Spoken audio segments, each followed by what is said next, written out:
إنا لله وإنا إليه راجعون. وفاة عزيز القزم أو عزيز الأسمر عن عمر 27 سنة بس، بعد معاناة من مرض الهرمونات اللي أثر على نموه الجسدي، لكنه كان سبب رئيسي في شهرته. وياريت كلنا نترحم عليه، وكل اللي يشوف الفيديو يترحم عليه. كتير من نجوم العرب كتبوا تعزية على صفحاتهم، وهو توفى امبارح بالليل الخميس. هو أصلا سوري الأصل، اسمه عزيز فريد الأحمد، عنده 27 سنة. ووفاته كانت صدمة كبيرة جدا لكل محبيه، خصوصا ان هو كان بيزرع الضحكة من خلال مقاطع الفيديو اللي كان بيقدمها. وهو اطلق عليه كوكسة البابا العرب، لانه في تشابه بينهم من حيث المرض وطيبة القلب وخفة الدم.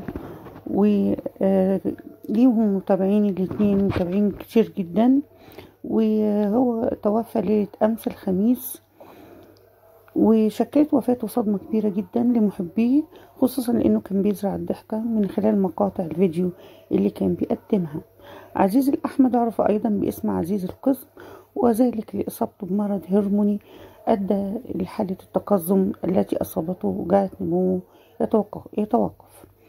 استغل عزيز مصيبته دي لفرحة زرعها عند كل اللي عرفوه. عزيز ملقب بأبو زحلو، من مواليد الرياض سنة 1995 ميلادي، وبالتحديد 26 يوليو. وأصله بيعود لبلدة المشرفة بريف حمص الشرقي، ولكنه ولد وتربى في المملكة العربية السعودية.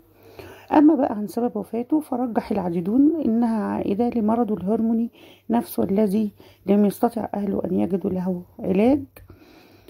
وقد نعاه عدد كبير من المشاهير والإعلاميين والمتابعين على صفحاتهم. نرجو منكم الدعاء لي بالرحمة والمغفرة وقراءة الفاتحة على روحه.